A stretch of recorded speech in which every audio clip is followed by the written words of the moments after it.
رکھ رہا ہوں کہ جب وہ دور آئے گا پوری دنیا میں سوائے اسلام کے کچھ نہیں ہوگا۔ ہمارے لیے اسلام میں عبادات جتنی اہمیت کی حامل ہیں، نماز، روزے، حج و زکوٰۃ، تو صرف ان ایکٹیویٹیز اور ان اعمال کی ہی اہمیت نہیں، بلکہ ہمیں روزمرہ زندگی جو ہم گزارتے ہیں، ہم کیا کھا رہے ہیں اور کیا پی رہے ہیں، کیا کما رہے ہیں، اس کا بھی اسلام میں بڑا گہرا تعلق ہے۔ یعنی کچھ بھی کھا لو، کچھ بھی پی لو اور آ کر کے مسجد میں نماز پڑھ لو، یہ اسلام نہیں ہے۔ اسلام تمہیں اندر سے بھی پاک دیکھنا چاہتا ہے، باہر سے بھی پاک دیکھنا چاہتا ہے۔ چہرے سجا لیں، کپڑے اچھے پہن لیں، لیکن پیٹ میں حرام رزق ڈال کر کے آئیں، اللہ کی بارگاہ میں اس کا کوئی سجدہ قبول نہیں ہے۔ تو ظاہر کا نام صرف اسلام نہیں ہے، ہمارے باطن کی اصلاح بھی ضروری ہے۔ اسی لیے اسلام میں رزق کی بڑی اہمیت ہے، ہم کیا کھا رہے ہیں، کیا پی رہے ہیں۔ اگر آپ نے رزق کے متعلق سوچ و بچار نہیں کیا تو ہو بہو آپ اس کائنات میں جانوروں کی زندگی گزار رہے ہیں۔ جانوروں کے لیے کوئی ریسٹرکشن نہیں ہے، کوئی حد نہیں ہے، کوئی ممانعت نہیں ہے۔ اگر وہ غلاظت کھا لے تو بھی کوئی اس کو برا نہیں سمجھتا، چارہ کھا لے تو بھی کچھ برا نہیں سمجھتا، سڑا ہوا کھا لے تو بھی کچھ برا نہیں سمجھتا، مرا ہوا کھا لے تو بھی کسی کو کچھ فرق نہیں پڑتا۔ جانوروں کی زندگی میں، کھانے پینے کے معاملات میں ظاہر سی بات ہے کوئی لمٹ ان کے ہاں موجود نہیں ہے۔ انسان ہیں آپ، اشرف المخلوقات ہیں۔ اسی لیے رب تعالیٰ فرماتا ہے یا ایھا الذین آمنوا، اے ایمان والو، کلوا من طیبات ما رزقناکم، ہم نے جو تمہیں رزق دیا ہے ان میں سے پاکیزہ چیزیں کھاؤ، پاکیزہ چیزیں کھاؤ، واشکروا للہ، اور اللہ کا شکر بجا لاؤ۔ اور حدیث پاک رسول کریم صلی اللہ علیہ وسلم فرماتے ہیں اللہ طیب و یحب الطیب، اللہ تعالیٰ پاک ہے اور پاک چیز کو ہی پسند کرتا ہے، پاک چیز کو وہ زیادہ پسند فرماتا ہے۔ تو پاک جس طرح سے، اب آپ کو میں مسائل بتاؤں، نماز میں آنے سے پہلے آپ کئی چیزوں پر توجہ دیتے ہیں۔ بدن پاک ہے یا نہیں، سب سے پہلے آپ یہ دیکھتے ہیں کہ کہیں پیشاب پخانہ یا نجاست حقیقی نہ ہوئی ہو، یعنی غسل واجب نہ ہوا ہو، ایسی ساری چیزیں آپ بدن کا دیکھ لیتے ہیں۔ دوسرے نمبر پر آپ جو کپڑے پہنے وہ بھی دیکھتے ہیں کہ کہیں ان کپڑوں پر کوئی نجاست تو نہیں لگی ہے، کپڑے بھی پاک ہیں، بدن بھی پاک ہے۔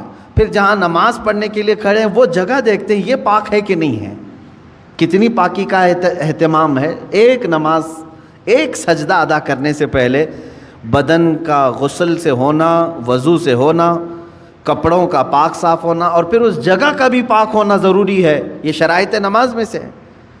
اگر ان میں سے کوئی ایک چیز بھی ناپاک رہی تو نماز ہوگی نہیں۔ بدن ناپاک تھا یا کپڑے ناپاک تھے یا وہ جگہ ناپاک تھی جہاں نماز پڑھ رہے ہیں، نماز ہوگی نہیں۔ میرے عزیزو، ہم جب ان چیزوں کا اہتمام کرتے ہیں تو یہ تو ظاہری احکام ہوئے جو شریعت نے ہمارے اوپر رکھے ہیں۔ اور حدیث پاک میں اللہ تعالیٰ کے حبیب صلی اللہ علیہ وسلم فرماتے ہیں ان اللہ لا ينظر الى صورکم بل الى قلوبکم، اللہ تمہاری صورتوں کی طرف نہیں دیکھتا، تمہارے دلوں کی طرف دیکھتا ہے۔ اب تم مسجد میں آ رہے ہو، بدن بھی پاک کر کے آئے، کپڑے بھی پاک کر کے آئے، اور جگہ بھی پاک ہے جہاں نماز پڑھ رہے ہیں، لیکن جسم کے اندر حرام غذا لے کر کے آئے، ناپاک چیزیں کھا کر کے آئے، جس چیز کے اللہ نے اور اس کے رسول نے منع فرمایا وہ چیزیں اپنے جسم کے اندر لے کر کے آئے، تو یوں ہی سمجھ لو میرے عزیزوں کہ اندر کی غلاظت سے آپ نے اپنے آپ کو صاف نہیں کیا، باہر صرف صاف ہو گئے۔ اسی وجہ سے نمازوں کا کما حقہ لطف بھی نہیں مل پاتا، عبادتوں کا وہ ذوق بھی نہیں آ پاتا۔ اس کی وجہ کیا ہے؟ اندر سے یہ خرابی موجود ہے، اوپر سے جتنی لیپا پوتی کر لیں۔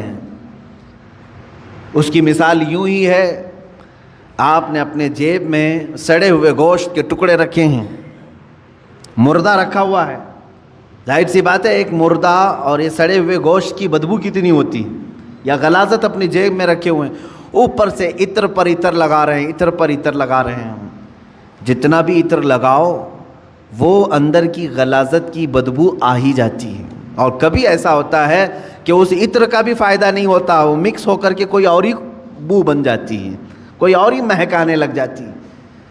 عزیزان گرامی، ہم اپنے اندر کی غلاظتوں کو رکھ کر کے اگر نماز، روزے، زکوٰۃ یہ ساری چیزیں کرتے رہیں تو ایسی ہی ہے کہ یہ عبادتوں کا کما حق و فائدہ نہیں اٹھا پاتے. نمازوں میں لطف کیوں نہیں مل پاتا، سجدوں میں یہ تڑپ کیوں نہیں آ پاتی. دلوں کی پاکیزگی اور حلال رزق کی جو اہمیت اسلام میں ہے، اس کی طرف توجہ نہ دینے کی وجہ سے یہ ساری چیزوں کی خرابی آتی ہیں. کسی نے کہا تھا، آپ تو کہتے ہیں قرآن میں ہے، اللہ نے فرمایا ان الصلاۃ تنہا عن الفحشاء والمنکر، بے شک نماز ہر بے حیائی اور برائی سے روکتی ہے. ادھر نماز پڑھ رہا ہے، ادھر چپل چوری کر رہا ہے، ادھر نماز پڑھا ادھر فوراً باہر نکلتے ہی اجنبی عورتوں پر نظر ڈال رہا ہے. تو کہاں اس کی نماز نے تو بے حیائی سے اسے روکا ہی نہیں. قرآن کہہ رہا ہے نماز بے حیائی سے بچاتی ہے، برائی سے بچاتی ہے. ظاہر سی بات ہے آپ کا سوال حق ہے، نماز بے حیائی اور برائیوں سے بچاتی ضرور ہے، اس میں نماز کا قصور نہیں میرے عزیز. نماز کو جس انداز سے پڑھنے کا حکم دیا گیا تھا وہ نماز تم نے اگر پڑھ لیا ہوتا، ظاہر بھی پاک ہو باطن بھی پاک ہو، پھر دیکھو تمہیں نماز صرف بے حیائی اور برائیوں سے بچاتی نہیں بلکہ مولا کے قرب تک پہنچاتی ہے، اللہ رب العزت کے قرب تک پہنچاتی ہے. صاف سی بات ہے میرے عزیزو، اللہ کے حبیب صلی اللہ تعالیٰ علیہ وسلم کی ایک حدیث پاک میں ذکر کرتا ہوں آج. حضور اکرم صلی اللہ تعالیٰ علیہ وسلم ارشاد فرماتے ہیں، اے میرے صحابہ، ان قریب تم دیکھو گے میری امت پر ایک ایسا زمانہ آئے گا کہ لوگ حلال و حرام کی تمیز بھول جائیں گے، جو ہاتھ میں آیا وہ کھا لیں گے. اور یہ وہ زمانہ ہوگا کہ صبح مومن ہوں گے، شام میں کافر ہو جائیں گے. رات کو مومن سوئیں گے، صبح کافر اٹھیں گے. یصبح مؤمنا ویمسی کافرا. یہ وہ زمانہ آ گیا ہے میرے عزیزو. امت کا اکثر حصہ آج حلال و حرام کی تمیز بھول چکا ہے. ایک بات میں آپ کو بتاؤں، اللہ تعالیٰ نے قرآن پاک میں جو ہمارے لیے احکام بیان کیے کہ کون سی چیز تمہارے لیے سوٹیبل ہے، مجھے یہ بتاؤ کہ وہ ہمارا خالق ہے یا نہیں. اسی نے پیدا کیا ہے ہمیں، اور وہی بہتر جانتا ہے کہ ہمارے جسم کے لیے کون سی غذا سوٹیبل ہے. جس نے بنایا وہی بہتر جانتا ہے نا. جب اس نے قرآن پاک میں ہمارے لیے فرما دیا کہ تمہارے لیے حلال سوٹیبل ہے، صرف پاکیزہ غذائیں، اور اس نے تو تمہارے لیے اتنا اہتمام فرمایا. تفسیر میں نے پڑھا اللہ رب العزت نے اس اشرف المخلوقات کو اتنی عزت دی ہے کہ زندگی میں اگر سب سے زیادہ ضرورت کسی چیز کی ہوتی ہے تو کھانے پینے کی ہوتی ہے. بغیر کھائے پیے کون زندہ رہتا ہے؟ آپ بغیر کپڑوں کے رہ لیں گے، بغیر مکان کے رہ لیں گے، بغیر پیسوں کے رہ لیں گے، لیکن بغیر کھانے پینے کے بہت کم دن تک آپ رہیں گے. یہ سب سے زیادہ ضروری چیز ہے آپ کے لیے، کھانا پینا، ہوا پانی. لیکن پورے جانوروں کو دیکھو، ان کا رزق ان کے سامنے پڑا رہتا ہے، سر جھکا کر کھاتے ہیں کہ نہیں کھاتے؟ بکری اپنا چارہ زمین پر چاٹ کر کے کھاتی ہے. بیل، بھینس، کتا، بلی، جس کو بھی آپ کھانا ڈالیں، پانی ڈالیں، دودھ ڈالیں، جو کچھ بھی ان کی غذائیں ڈالیں، وہ اپنا سر زمین پر رکھ کر کے اپنی زبان کو کھانے سے لگا کر کے کھاتی ہیں، سر نیچے کر کے کھاتی ہیں. اشرف المخلوقات کو اللہ تعالیٰ نے یہ عزت بخشی ہے کہ تمہارا سر رزق کے سامنے بھی جھکنے نہ پائے. یہ صرف اللہ نے اپنے لیے بنایا ہے، وہاں پر بھی جھکنے نہ پائے. تم ہاتھوں سے اٹھاؤ اور اپنے منہ تک لے جاؤ. کچھ جانور ہو سکتا ہے اس طرح کے کھانے میں ہوں، لیکن تفسیر میں فرمایا کہ اشرف المخلوقات کی یہ عزت ہے کہ اللہ نے تمہارے سر کو رزق کے سامنے بھی جھکنے نہیں دیا. میرے عزیزو، جس کو اللہ تعالیٰ نے اتنا پاکیزہ بنایا ہے کہ اس صورت کو اللہ قرآن میں فرماتا ہے کہ ہم نے سب سے بہترین صورت اگر اپنی مخلوق میں کسی کو دی ہے تو وہ انسانوں کو دی ہے. انسانوں کو سب سے بہترین صورت دی ہے. اس کی لاکھوں کی مخلوق ہیں، جانور ہوں، پرند ہوں، جنات ہوں، ملائکہ ہوں، سب مخلوقات ہیں۔ ان مخلوقات میں سب سے اچھی صورت کس کو ملی ہے؟ انسان کو ملی۔ اگر انسان کو سب سے اچھی صورت نہ ملی ہوتی تو کبھی انسانوں میں اللہ اپنے محبوب کو نہیں پیدا کرتا، وہ اور اچھی صورت والوں میں پیدا کرتا۔ محبوب صلی اللہ علیہ وسلم کا انسانوں میں پیدا ہونا اس بات کی علامت ہے کہ اللہ نے اس انسان کو سب سے اشرف صورت عطا کی ہے۔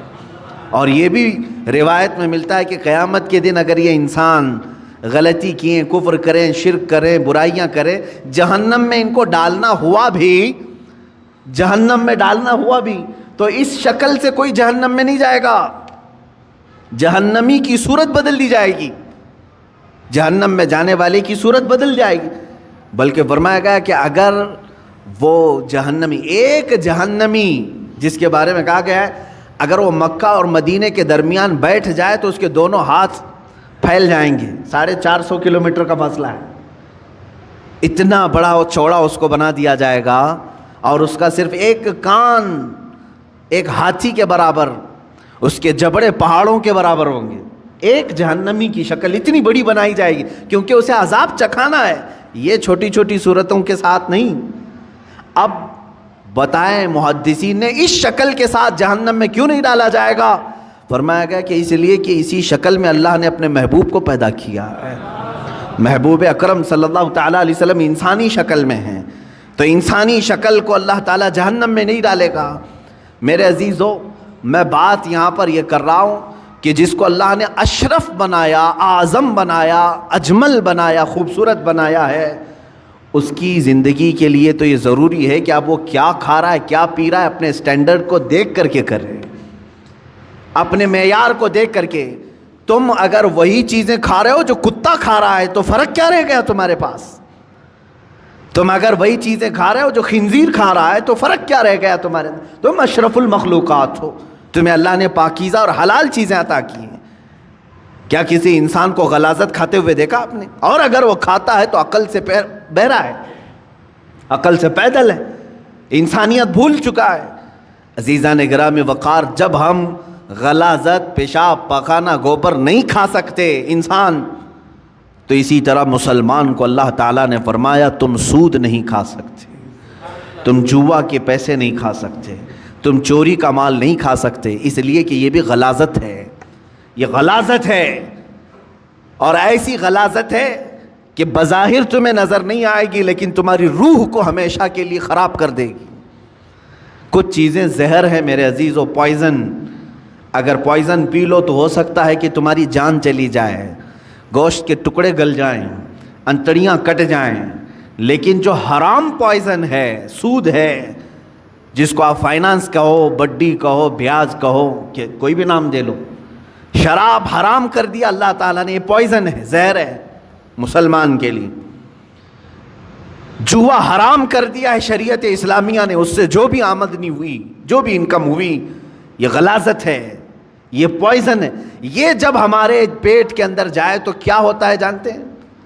دنیاوی زہر تمہارے جسم کو ناکارہ کر دے گا، لیکن اللہ کے حبیب صلی اللہ علیہ وسلم نے فرمایا جس نے حرام لقمہ اپنے پیٹ میں ڈالا تو پھر وہ گوشت جنت میں کبھی نہیں جا سکے گا۔ حرام سے پلا ہوا گوشت جنت میں داخل نہیں ہوگا۔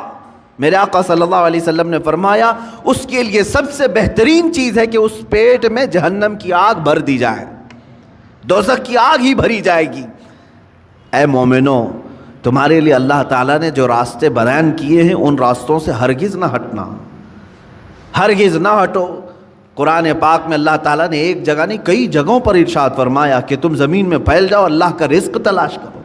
اب میں آپ کو یہاں ایک پریکٹیکلی بات بتا دوں، میں نے جن چیزوں کو منع آپ کے سامنے ابھی منع کے طور پر پیش کیا، چوری ہوئی یہ حرام ہے، سود یہ حرام ہے، جوا یہ حرام ہے، شراب کے پیسے یہ حرام ہے، یہ 4-5 چیزیں میں نے گنائے نا۔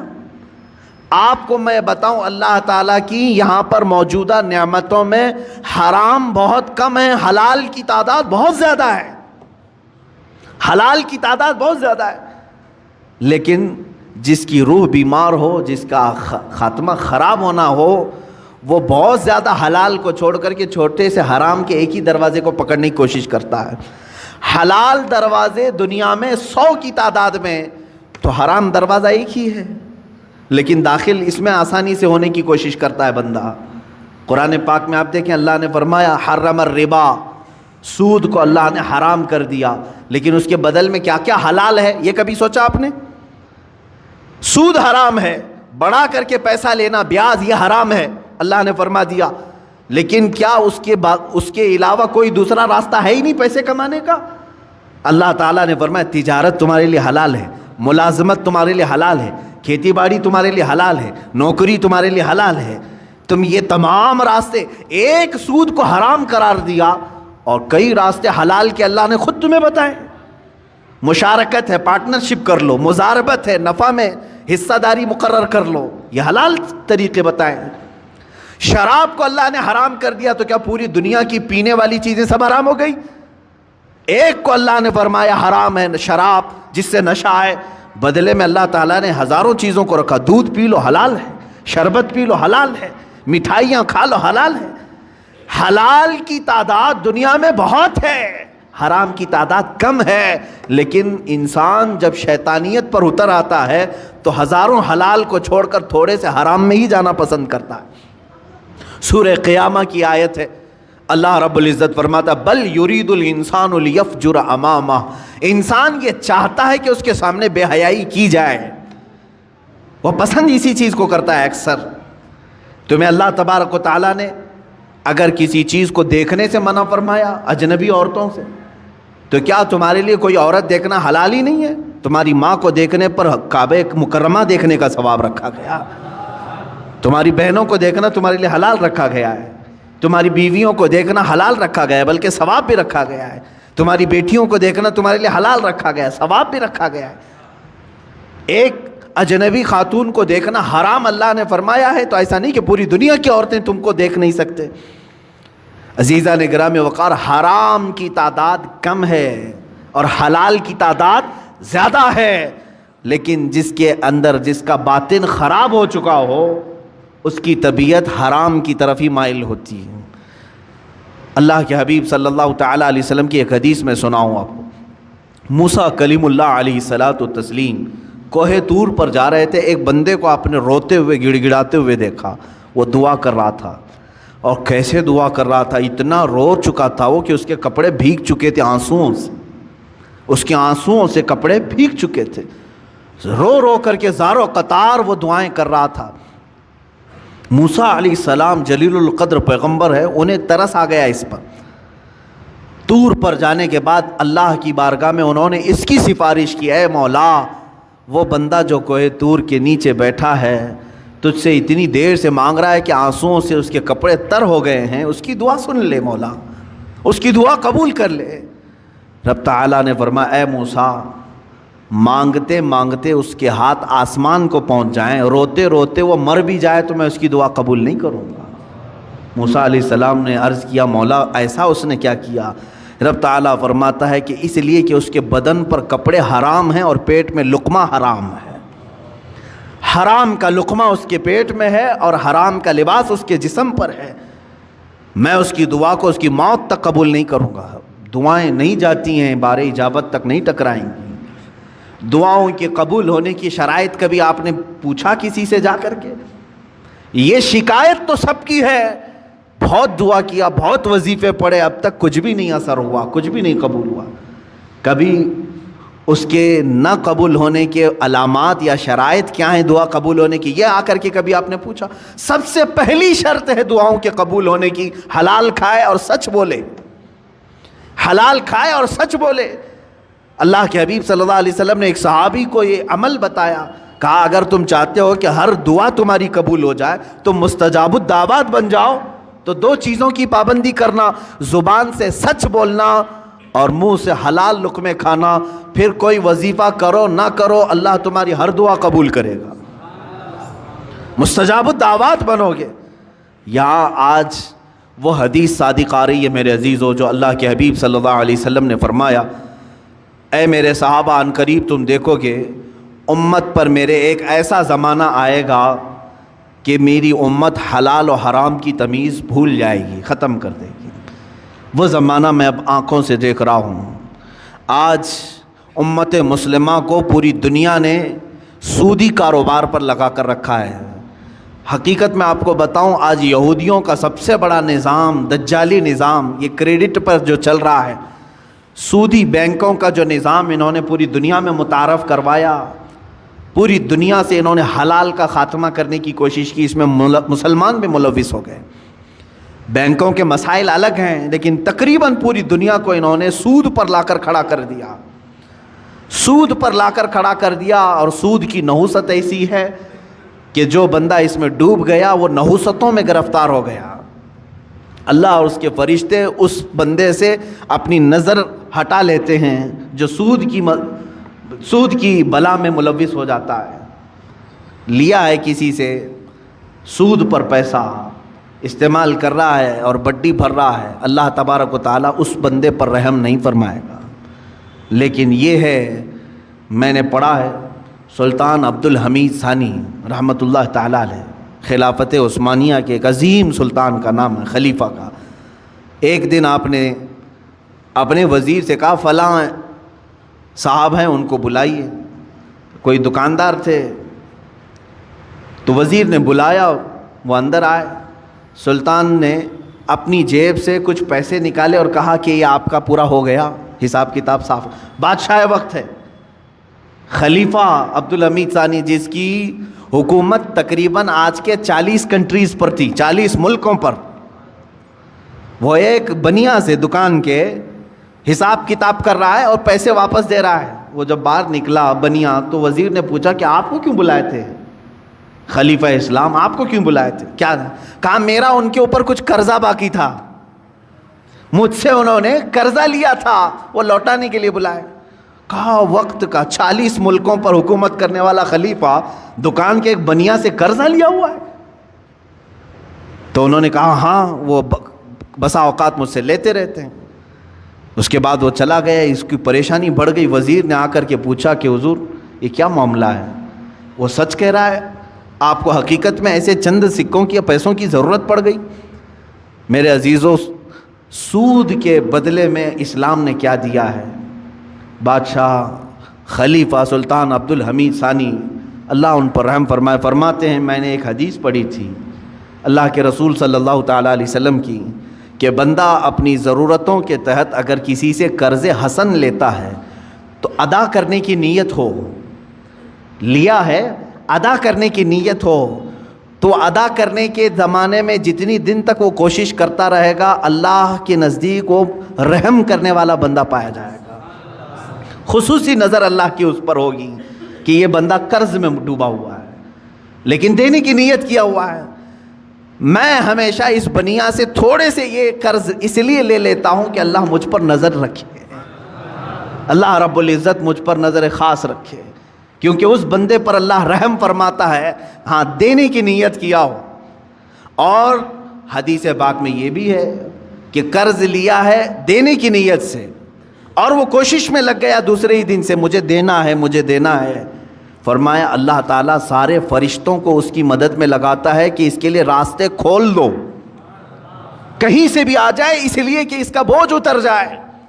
اس سے قبل بھی میں نے شاید بتایا ہو اس بات کو۔ اور جس کی نہ دینے کی نیت ہو، پیسہ لیا ہڑپ گیا، اس کے لیا کھا گیا، قرض ادا کرنے کی نیت نہیں، اس کے لیے بھی سن لو، فرمایا گیا کہ اگر دینے کی نیت نہ ہو تو اللہ تعالیٰ اس پر دروازے بند کرتا ہے، محتاجی پر محتاجی، محتاجی پر محتاجی آئے گی۔ یہ کبھی نہ سمجھنا کہ اس قرضے کے بعد سب چکتا ہو جائے گا، عنقریب تم دوسرا اس سے بڑا قرضہ کسی اور سے لوگے، اس کے بعد تیسرا کسی اور سے لوگے، اس نحوست میں تمہاری موت آ جائے گی، تمہاری محتاجی نہیں جائے گی۔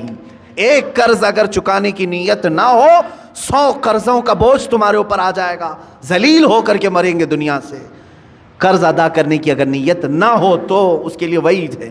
بہرحال میرے عزیزو، میں رزق حلال کی بات کر رہا ہوں۔ مسلمان اگر حرام کی طرف جاتا ہے تو یہ اسے زیب نہیں دیتا۔ جو اللہ اور اس کے رسول صلی اللہ تعالیٰ علیہ وسلم کو دل و جان سے مانتا ہو، اللہ کی بارگاہ میں سجدہ ریز ہوتا ہو، اور اللہ کی حمد و ثنا بیان کرتا اپنی زبان سے، اس زبان کو ہرگز یہ زیب نہیں دیتا کہ وہ اپنی زبان سے حرام لقمے اپنے پیٹ میں اتارے، حرام لقمے پیٹ میں اتارے۔ حضرت عبداللہ بن مبارک رحمۃ اللہ تعالیٰ علیہ فرماتے ہیں کہ نہیں، ان کا ایک واقعہ یوں بیان کیا گیا، جب آپ کا انتقال ہو گیا تو کسی نے آپ کو خواب میں دیکھا، پوچھا اے ابن مبارک اللہ تعالیٰ نے آپ کے ساتھ کیا معاملہ فرمایا؟ فرماتے میں تو بخشا گیا ہوں، لیکن میرے گھر کے سامنے ایک لوہار رہتا تھا، لوہے کا کام کرنے والا، اللہ نے میرے سے زیادہ اسے بلند مرتبہ عطا کیا ہے، مقام اس کا بلند ہو گیا ہے۔ تو لوگ جنہوں نے خواب میں دیکھا علماء سے کہا کہ ایسے ایسے ہم نے خواب دیکھا، کہا کہ وہ لوہار ہے کہ حقیقت میں؟ کہا ہاں ہے۔ جا کر کے پوچھا گیا، اس کا بھی انتقال ہو چکا تھا، اس کی بیوی سے پوچھا گیا تیرا شوہر ایسا کیا کرتا تھا؟ کہا اس نے کہ وہ روزانہ اپنے ہاتھوں کی کمائی کھاتا تھا، ہاتھوں سے لوہے کا کام کرتا تھا، خود کی محنت کی کھاتا تھا۔ اب اگر آپ پوچھ رہے ہیں بہت ساری نیکیاں کیا ہیں، تو مجھے تو ایسی کچھ نظر نہیں آئی۔ دو چیزیں تھیں اس کی، دو چیزیں تھیں۔ کہا کیا؟ ایک تو یہ کہ رات کو تھک کر کے آتا تھا، جب ہم سونے کے لیے تیار ہوتے اپنے گھر میں تو سامنے عبداللہ ابن مبارک کا گھر تھا اور وہ تہجد کے لیے کھڑے ہوتے تھے رات کو۔ میرا شوہر ہر دن یہ اٹھا کر ہاتھ یہ کہتا اے اللہ کاش مجھے اتنی محنت نہ کر کے رزق زیادہ آ گیا ہوتا تو میں بھی رات بھر تیری عبادت کے لیے کھڑا ہوتا تھا۔ روزانہ یہی کہتا تھا، میرے پاس بھی رزق کی وسعت آ جائے تو میں بھی رات بھر کھڑا ہو جاتا۔ دوسری چیز ایک یہ تھی اس کی کہ لوہے کو گرم کرتا تھا آگ میں اور ہتھوڑا اٹھاتا تھا، ہتھوڑا اٹھا کر کے پیٹنا ہوتا ہے لوہے کو شکل دینے کے لیے، لیکن جیسے ہی گرم ہو جاتا لوہا اور اس نے ہتھوڑا اٹھایا، اذان کی اگر آواز آ جاتی تو ہتھوڑا پیچھے پھینک دیتا تھا۔ وہ کہتا اب میرے مولا نے مجھے پکارا ہے، اس کے بعد مارا ہوا ہتھوڑا میرے لیے حلال نہیں ہے۔ رب تعالیٰ کی پکار کے بعد اگر میں نے ہتھوڑا مارا اور پھر اس سے شکل بنی اور پھر وہ بازار میں بکا، پھر اس کی آمدنی آئی، وہ لوہار کہتا یہ میرے لیے حلال نہیں ہے، میں رب کو چھوڑ کر کے کوئی کمائی نہیں چاہتا۔ میری نظر میں یہی دو چیزیں علماء نے فرمائی، انہی دو چیزوں کی بنیاد پر اس لوہار کو عبداللہ ابن مبارک سے بھی بلند مقام دیا گیا ہے۔ حلال کھاتا تھا، حلال کی فکر کرتا تھا۔ عزیزان گرامی وقار، رزق حلال کے دروازے آج بھی کشادہ ہیں، بہت ہیں، لیکن آج معاشرے کو میں دیکھ رہا ہوں کہ جن کی آج سب سے زیادہ ایکٹیویٹی بڑھی ہوئی ہیں مسلمانوں کی۔ آپ کو معلوم ہے سب سے زیادہ لوٹے کون جاتے ہیں؟ مسلمان لوٹے جاتے ہیں۔ دنیا کو یہ معلوم ہے کہ یہ ایسے ہیں جو محنت کم کرنا چاہتے ہیں اور کمانا زیادہ چاہتے ہیں، ان سے کام کاج زیادہ نہیں ہوتا مسلمانوں سے، تو ان کو راتوں رات بادشاہ بننے کی فکر ہوتی ہے۔ آپ دیکھ لینا جا کر کے، تجزیہ کر لو، لاٹری لگانے میں سب سے زیادہ وہ مسلمان آگے ہوں گے۔ ان کو ایسا لگتا ہے کہ راتوں رات میں کروڑ پتی بن جاؤں گا۔ چیٹ فنڈ کمپنیاں جتنی آتی ہیں اس میں مال مسلمانوں کا لگتا ہے۔ یہ چیٹ فنڈ کمپنیاں آتی ہیں جو لاکھ کو 2 لاکھ بناتی ہیں سال بھر کے بعد، اور دیتی بھی ہیں شروع میں، اور اس کے بعد چند سالوں کے بعد پورا کا پورا مال لے کر کے فرار ہو جاتی ہیں۔ حیدرآباد میں ہوا، بنگلور میں ہوا، ممبئی میں، یہ کنٹینیو چلتے رہتے ہیں۔ میں آپ کو بتاؤں چیٹ فنڈ کمپنیاں نئی نئی آتی رہیں گی، ان کو پوری ٹریننگ دی جاتی ہے چلانے کی، نئی نئی اسکیمیں لانے کی، اور جو ڈسے ہوئے ہیں مسلمان اب بھی اگر نئی کمپنی آئے تو پھر جا کے بھریں گے، پھر بھریں گے۔ کیوں؟ حلال کھانے کی جب فکر نہ ہو، محنت کرنے کی جب عادت نہ ہو، تو شیطان اسی طرح سے ان کے ذہن کو ورغلاتا ہے اور راتوں رات اپنے پورے پیسے لگا کر کے ڈبل چاہتے ہیں۔ یہی تو سود ہے، یہی تو بیاج ہے جو حرام کھانے کی فکر ہے۔ اور آج کرکٹ کی دنیا میں جو پیسے لگائے جا رہے ہیں، اور جان بوجھ کر کے اس زمانے میں مسلمانوں کو، نوجوانوں کو اس میں مبتلا کیا گیا ہے کہ تمہارا مال ختم ہو جائے۔ حیرت کی بات ہے کہ پہلے شرم محسوس کرتے تھے لوگ بیاج کہنے کو، سود کہنے کو، گیمبلنگ کہنے کو، جوا کہنے کو۔ کرکٹ کے نام پر دنیا تمہیں جوئے میں ملوث کر رہی ہے اور تم خوشی سے کھیلے جا رہے ہو۔ یاد رکھو، جس نے جوئے کو دیکھا، جوا بازی کیا نہیں، کھیلا نہیں، دیکھتا رہا، اللہ رب العزت کا عذاب اسے گرفتار کرے گا۔ سب سے بڑا عذاب اللہ کا یہ ہے کہ موت سے پہلے ایمان چھین لیا جائے، خطرناک عذاب ہے اللہ کا۔ جوا اللہ رب العزت کی بارگاہ میں ہرگز پسند نہیں۔ انما الخمر والمیسر والانصاب رجس من عمل الشیطان، اللہ فرماتا ہے شیطان کی غلاظتوں میں سے ہے یہ جوا، شیطان کی غلاظتوں میں سے، شیطان کے پخانوں میں سے ہے یہ۔ اتنی غلیظ چیز ہے جس کو آج فخر کے ساتھ کر رہے ہیں، بیٹنگ لگانا، بکنگ کرنا، اور آج کرکٹ کے نام IPL کے نام پر۔ اب یہ دیکھیں، پہلے تو گورنمنٹ میں بھی اس طرح کا جرم سمجھا جاتا تھا نا، بیٹنگ کرنا اور پیسے لگانا، میچ فکسنگ کرنا، یہ سب جرم سمجھا جاتا تھا، بلکہ آج تو یہ ہے کہ اسی نام پر یہ کھیل چل رہے ہیں، اسی نام پر۔ مجھے ہمارے ایک بچے نے کہا کہ اب تو ایپ بنا دیا گیا ہے، ایپلیکیشن، کہ کہیں ادھر ادھر ایجنٹوں کو پیسے دینے کی ضرورت نہیں، ایپلیکیشن بن کر کے آیا ہے، اسی میں آپ پیسے ڈال دو اور میچ میں جتنے پیسے لگانا ہے لگاؤ۔ شروع میں جو لگاتا ہے اسے لگ کر کے بھی آ جاتے ہیں اور یہ خوش ہو جاتا ہے نوجوان، میں نے 500 لگایا تھا، 1000 آ گئے میرے پاس۔ اللہ کی پناہ میرے عزیزو، تمہارا ایمان غارت ہو جائے گا، ختم ہو جائے گا۔ یہ میچ فکسنگ کے معاملات، بکنگ، بیٹنگ، یہ پورا کا پورا جوا کھیل رہے ہیں بچے ہمارے۔ سنو حدیث پاک، میرے آقا صلی اللہ تعالیٰ علیہ وسلم نے فرمایا، جو سود کھایا یا جوا کھیلا، توجہ، جوا کھیلا، میں خالی کرکٹ کی بات نہیں کر رہا ہوں، ہمارے بچے اپنی فٹنس کے لیے بہت سارے کھیل کھیلتے ہیں، میں نے کبھی ان کو نہیں روکا، آپ ورزش کی نیت سے بہت ساری چیزیں، لیکن وہی پیسہ لگا کر کے کھیلا، جوا ہو گیا، جوا ہو گیا، پورا کا پورا جوا ہے، گیمبلنگ ہے۔ حدیث پاک میں ہے جو جوا کھیل کر کے آیا، سود کا لقمہ کھا کر کے، اگر وہ مسجد میں آ بھی گیا اور وضو کیا، میرے آقا فرماتے ہیں اس نے خنزیر کے خون سے اپنے ہاتھ اور پیروں کو دھویا ہے، اس نے اپنے چہرے کو اور اپنے ہاتھوں کو خنزیر کے غلیظ جانور کے خون سے رنگا، اس کا کوئی وضو نہیں ہے، اس کی کوئی نماز نہیں ہے۔ اے مسلمانوں، کیا تم یہ چاہتے ہو کہ تمہاری عبادتیں منہ پر مار دی جائیں؟ بچوں کو آج مجھے بیدار کرنے کی ضرورت ہے، اس لیے میں نے آج گفتگو کی۔ اے میرے عزیزو، یہ دنیا جو تماشے دکھا رہی ہے، یہ تماشے ہیں۔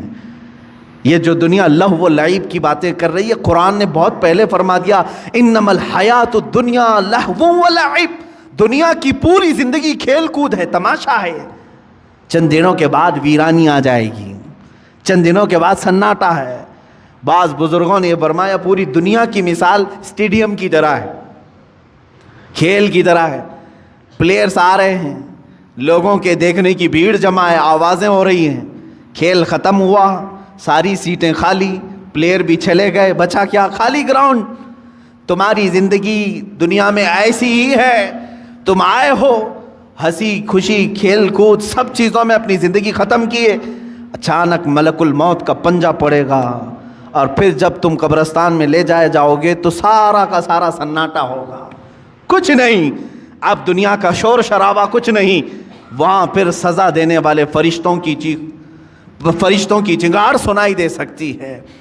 عزیزان گرامی وقار، ہمارا جب عقیدہ آخرت پر ہے، آخرت پر، مجھے ایک بڑی اچھی بات یاد آتی ہے، ایک بڑے عالم دین تھے، ان کے متعلق میں نے پڑھا، وہ ٹرین میں سفر کر رہے تھے، سامان کچھ زیادہ ہو گیا تھا اور اس کی فیس بھرنی تھی، جو پینلٹی ہوتی ہے، یا تو پھر اس کا گورنمنٹ کو بھرنا تھا چارج۔ ٹی ٹی جو تھا اس نے کہا مولانا صاحب رکھ لیجئے، میں ہی ہوں سفر پر، اگلے اسٹیشن تک میں ہوں، میرے بعد جو ٹی ٹی آئے گا اس کو میں نے کہہ دینا ہے، میں بتا دوں گا کہ مولوی صاحب سفر پر ہیں، وہ بھی آپ کو کچھ فائن نہیں لگائے گا اور آگے اسٹیشن تک آپ کو چھوڑ دے گا۔ مولانا صاحب نے پوچھا کہ وہ کہاں تک چلے گا؟ آپ تو اگلے اسٹیشن تک جائیں گے، میرے سامان کی کوئی پوچھ تاچھ نہیں ہوئی، دوسرا ٹی ٹی آئے گا جس کو آپ بولیں گے وہ کہاں تک جائے گا؟ کہا ٹرین جہاں تک جائے گی وہ ٹی ٹی رہے گا۔ تو انہوں نے کہا نہیں، مجھے اور آگے تک جانا ہے، مجھے اور آگے تک جانا ہے۔ کیا وہ ٹی ٹی وہاں تک آئے گا؟ کہا کہاں تک جانا ہے؟ کہا مجھے میدان محشر تک جانا ہے، وہاں تک جانا ہے۔ اگر وہ تمہارا ٹی ٹی وہاں پر بھی سفارش کر دے گا اور اللہ سے میرے اس جرم کی سزا کو کم کروا دے گا، میں خاموش بیٹھتا ہوں۔ تم مجھ سے چوری کروا رہے ہو. انہوں نے اپنا وہ معاوضہ بھر دیا. اور ظاہر سی بات ہے اس ٹی ٹی کے دل میں بھی خوف خدا ایسا آیا, اس نے خود بیان کیا, اس کے بعد زندگی بھر کبھی میں نے حرام لقمے کی طرف ہاتھ نہیں بڑھایا. ہمارے اسلاف اور ہمارے بزرگوں نے ہمیں یہ سکھایا ہے. آج امت کے پاس حلال لقمے بہت سارے ہیں. شیخ علی دقاق رحمۃ اللہ تعالیٰ علیہ کی ایک حکایت میں نے پڑھی تھی. یہ پہاڑوں پر جا کر کے عبادت کرتے تھے. ایک دن پہاڑوں کے اوپر یہ لکڑیاں کاٹنے کے لیے بھی جاتے تھے, لا کر کے بیچتے تھے کاٹ کر کے. ایک دن دیکھا ایک تھیلا وہاں پڑا ہوا ہے, تھیلی چھوٹی سی, اور اس کو ہلا کر کے دیکھا تو سونے کے سکے تھے, اشرفیاں تھیں. ظاہر سی بات ہے راستے میں اگر کسی کو سونے کی اشرفیاں مل جائیں تو اس کے کیا ہے, وارے نیازیں ہیں. اور انہوں نے اٹھایا, کہا کہ دل تو نہیں چاہتا کہ اس میں سے میں اپنے لیے کھاؤں, یہ لقطہ ہے, لقطہ کے احکام الگ ہیں شریعت. انہوں نے کہا میں یہ کسی مستحق کو دے دوں گا. لے لیا, دل میں ذرا برابر خرابی نہیں آئی.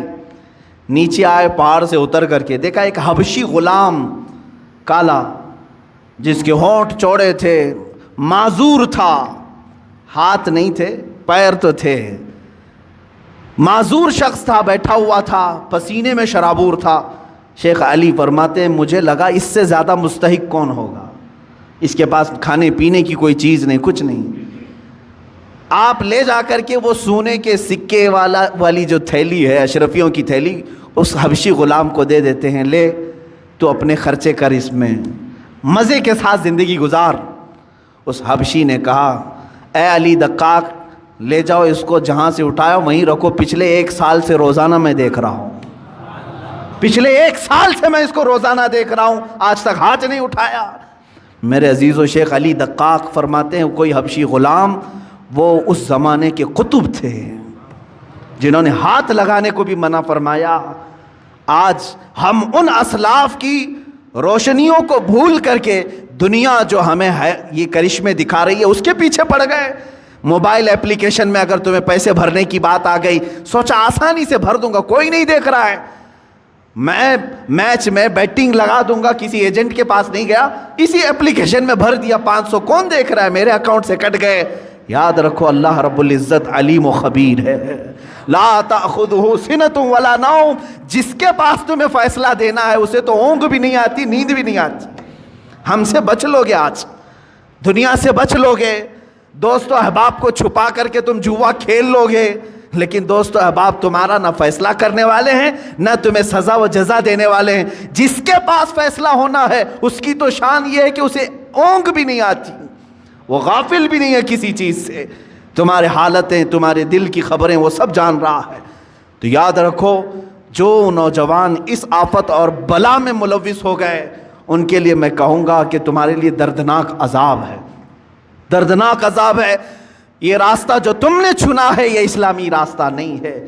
اب حرام کی جو وعیدیں ہیں جانتے ہو, اللہ اکبر, میرے آقا صلی اللہ تعالیٰ علیہ وسلم نے فرمایا جس نے حرام لقمہ کھایا, سود کا ہو کہ جوا کا ہو, حدیث میں سود کے لیے یہ لفظ آیا ہے, جو راتوں رات کمانے کے چکر میں خواب دیکھتے رہتے ہیں ان کے لیے بھی سنیں آپ. پیسے 1 لاکھ روپے ہیں تو سوچتے مارکیٹ میں گھما دوں گا, لگ کر کے تو آ جائیں گے, لوگ اپنی ضرورتوں کے اعتبار سے یوز کر لیں گے اور مجھے بڑھا کر کے دے دیں گے. یہ جو سودی کاروبار میں جو لوگ ملوث ہیں, میرے آقا صلی اللہ علیہ وسلم فرماتے ہیں یہ سود 1 لاکھ 2 لاکھ کھانے کی بات الگ ہے, جس نے 1 درہم کھایا, 1 لقمہ کھایا, گویا کہ اس نے خانہ کعبہ کے سامنے اپنی ماں سے زنا کیا. معاذ اللہ رب العالمین, 100 بار معاذ اللہ. رونگٹے کھڑے ہو جاتے ہیں. اس طرح کی وعید آئی ہے, اتنی خطرناک وعید کسی اور گناہ پر میں نے نہیں پڑھی, اتنی سخت وعید ہے حرام لقموں کے متعلق. مسلمانوں کو تو ان حالات میں میرے عزیزو اللہ کی بارگاہ میں جواب دینا ہے. ہر نوجوان کو, ہر مرد کو, ہر عورت کو, تمہارے لیے حلال راستے کشادہ ہیں. تم نہیں جانتے کہ اپنے محنت سے کمانے کے متعلق میرے آقا صلی اللہ علیہ وسلم نے کیا فرمایا. فرماتے ہیں اللہ رب العزت کی بارگاہ میں سب سے پسندیدہ عمل کیا ہے. دیکھیں تقریباً اللہ تعالیٰ نے 1,24,000 کم و بیش نبیوں میں ایک لقب میرے آقا کو عطا فرمایا، اس لقب کے ساتھ کسی اور نبی کو نہیں بلایا گیا، حبیب اللہ، اللہ کا حبیب۔ حضور صلی اللہ علیہ وسلم کو کہا گیا حبیب اللہ، لیکن یہی لقب اللہ تعالیٰ نے ایک اور جگہ فرمایا۔ میرے آقا صلی اللہ علیہ وسلم فرماتے ہیں الکاسب حبیب اللہ، اپنے ہاتھ سے حلال کھانے والا بھی حبیب اللہ ہے۔ اپنے ہاتھ سے محنت کر کے حلال کھانے والا حبیب اللہ ہے۔ ہاتھ سے محنت کر کے کھانے کا مطلب یہ نہیں ہے کہ پھوڑا اٹھائے، کدالی اٹھائے، یہی نہیں ہے۔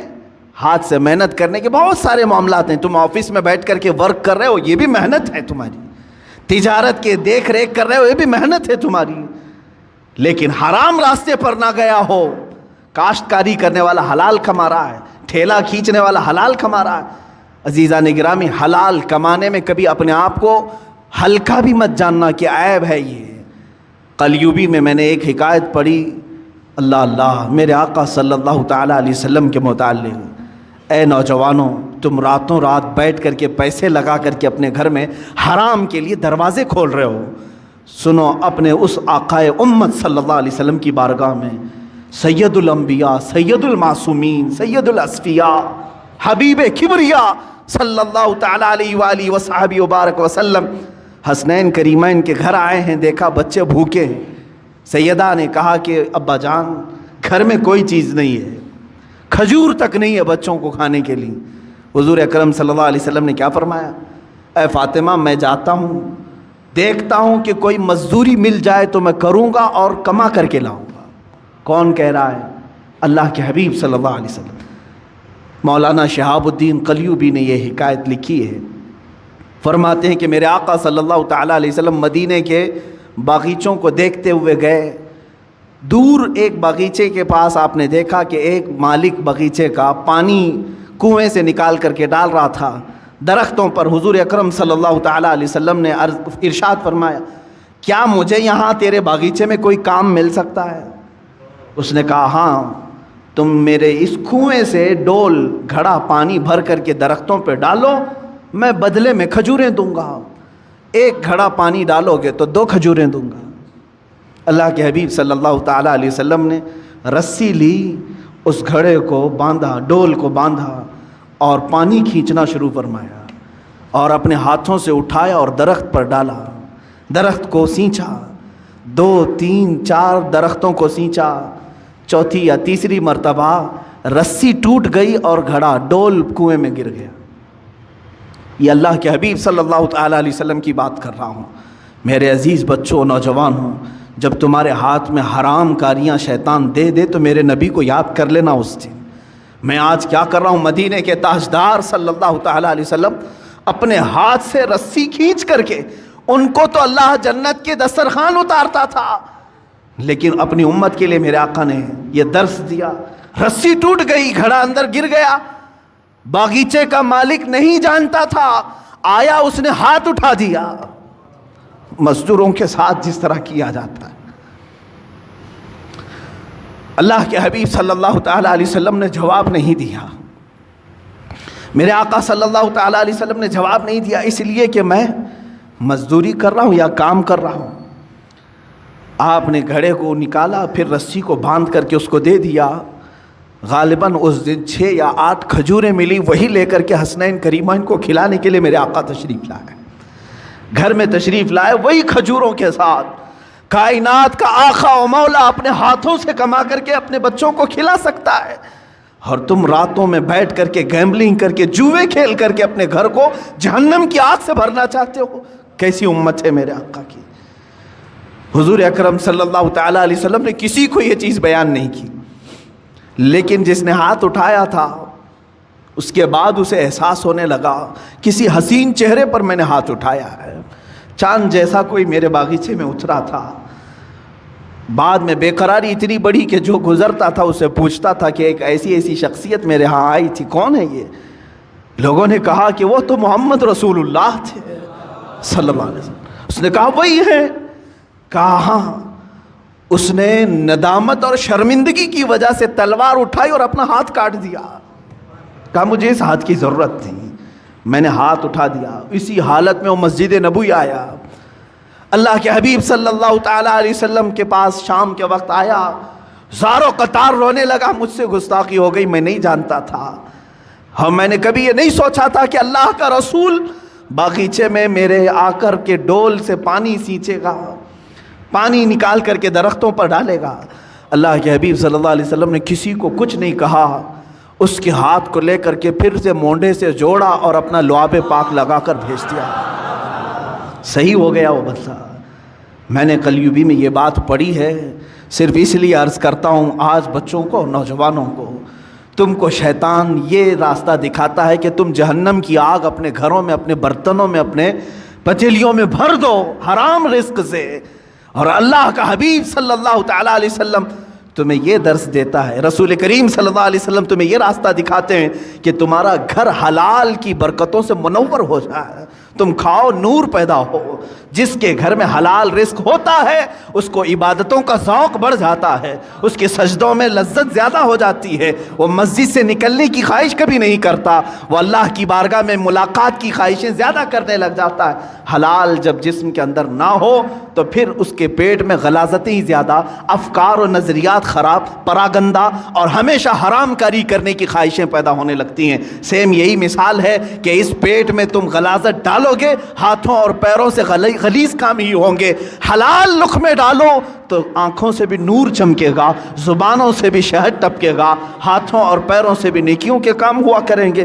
رزق کا بڑا اہم رول ہے اسلامی زندگی میں، اگر مسلمان اس کی توجہ نہیں کرتا تو میں سمجھتا ہوں وہ ظاہری مسلمان ہے، باطن میں جہنم کی آگ بھر رہا ہے، باطن میں دوزخ کی آگ بھر رہا ہے۔ سیدنا حبیب اعجمی رحمۃ اللہ تعالیٰ علیہ کے بھی متعلق یہی ہے، وہ سود کا کاروبار کرتے تھے، لیکن ایک دن ان کی بیوی نے دیکھا کہ گھر میں پتیلی رکھے ہیں، گوشت اور سالن چڑھا کر کے گئے، پکنے کے بعد دیکھا تو پوری کی پوری ہانڈی میں خون بھرا ہوا تھا، سود کی رقم تھی۔ بیوی نے کہا کہ یہ جب لوگوں کا سود لیتے ہو تو یہی ہوگا، ہو سکتا ہے اللہ تعالیٰ تمہیں اپنی طرف بلانے کے لیے نشانی دی ہے، ورنہ تو اکثر کو اللہ تعالیٰ نشانی بھی نہیں دیتا کہ ان کے لیے آخرت کا عذاب ہے۔ تمہیں اللہ تعالیٰ ایک موقع دیا ہے۔ اسی دن وہ توبہ کر کے اپنے گھر سے نکل گئے۔ ہاں میں جانتا ہوں جو حرام کاریوں میں ملوث ہیں ان کے لیے اب محنت کرنا مشکل ہو جاتا ہے۔ بڈی کے کاروبار کرنے والے سوچتے ہیں اب تک تو بیٹھ کر کے نواب بن کر کے کھاتا تھا، لیکن اب اگر یہ نہیں کروں گا تو محنت، ہاں تمہاری آزمائش بھی ہوگی۔ حبیب اعجمی فرماتے ہیں 9 دن تک مسجد میں بیٹھتا تھا، کوئی کام مجھے آتا ہی نہیں تھا۔ شام کو بیوی پوچھتی تھی کیا کچھ کما کر کے لائے، کہتا کہ میں ایک اچھے مالک کی ہاں خدمت کر رہا ہوں، وہ کہہ رہا ہے کل دے دوں گا، کل دے دوں گا، کل دے دوں گا۔ کسی کے ہاں خدمت نہیں کرتے تھے، مسجد میں بیٹھ جاتے تھے۔ شرمندگی تھی بیوی کے پاس بولنے کے لیے، بیوی یہی کہتی تھی صبر کر لوں گی، ایک نہ ایک دن تمہارا مالک دے ہی دے گا جس کے ہاں تم مزدوری کر رہے ہو۔